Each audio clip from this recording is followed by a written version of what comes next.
Hi, this is the Week 2 referee review. The title of this video is for teaching and not criticizing. Some of the areas we will cover here are flag guarding, blocking, charging, tackling, personal fouls, and pass interference. Let's get started here on flag guarding in Division 1 on a flag guarding that wasn't called.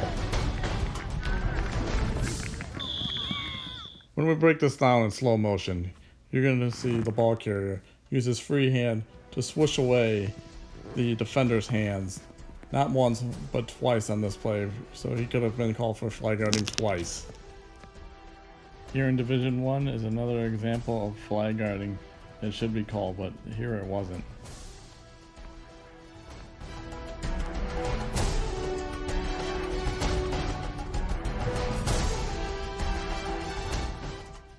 Let's break this down into slow motion.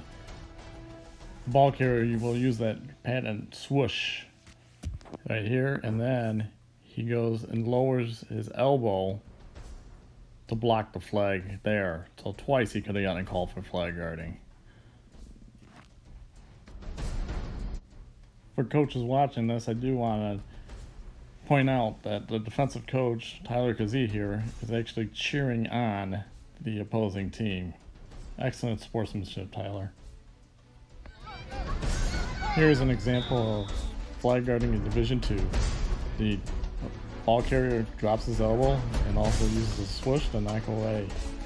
This was called, and it was a great job. You'll notice the flag coming in from the right. The flag was thrown well, not just dropped, so everyone knows there was a flag.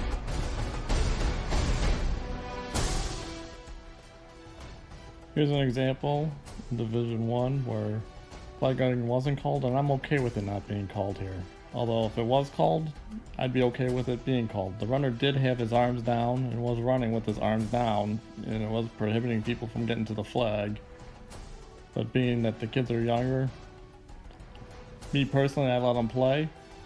But I'm okay with the ref calling it because the runner should learn to keep the ball up and let his flags be shown.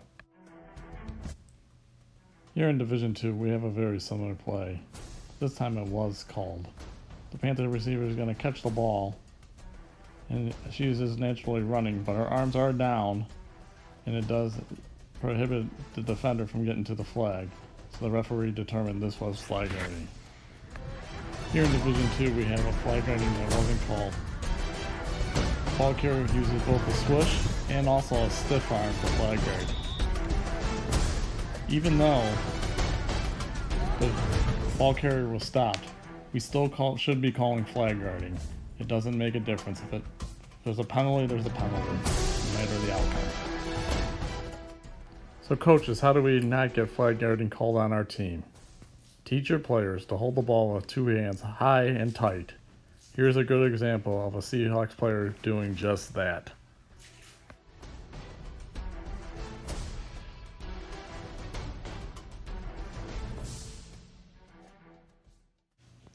Here, the Chiefs player does a great job of intercepting the ball immediately using two hands while the opposing team is near him. Once he gets in the open field, he then uses a more natural one hand. This will help him greatly if he eventually moves to tackle football down the road.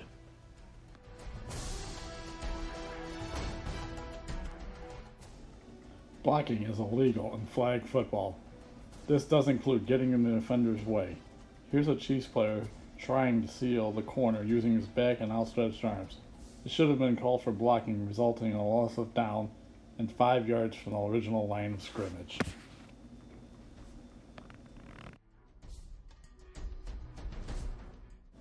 Here, a Ravens player uses his left arm to block. Although not hard, it did cause the defender to fall. I would have called this a personal foul, since it did cause the player to go to the ground. This is a 15-yard penalty, and the person committing the foul must sit out of play, creating a hockey-esque power play. Some may question at the end of this play, is it a personal foul tackling call? It's not. The defender was doing a good job using two hands to go for the flag, and the ball carrier did a good job to avoid running into him, which would be charging. Here's one where offensive charging should have been called. Although it was not intentionally done, this is still a 15-yard personal foul and a loss of down. In addition, the runner must sit out the next play, and it's a power play.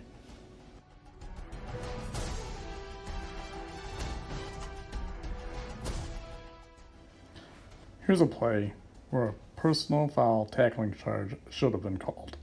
Although not intentional, as I'm sure the player was going for the flag, he still ended up hitting the ball carrier's feet and bringing him down.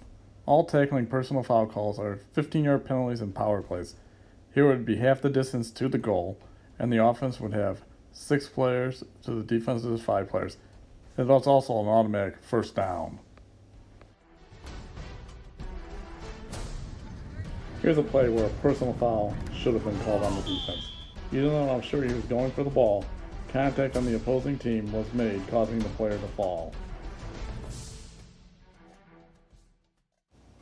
Here's a play where pass interference should have been called. I would have called it on the offense as the receiver made contact and pushed off.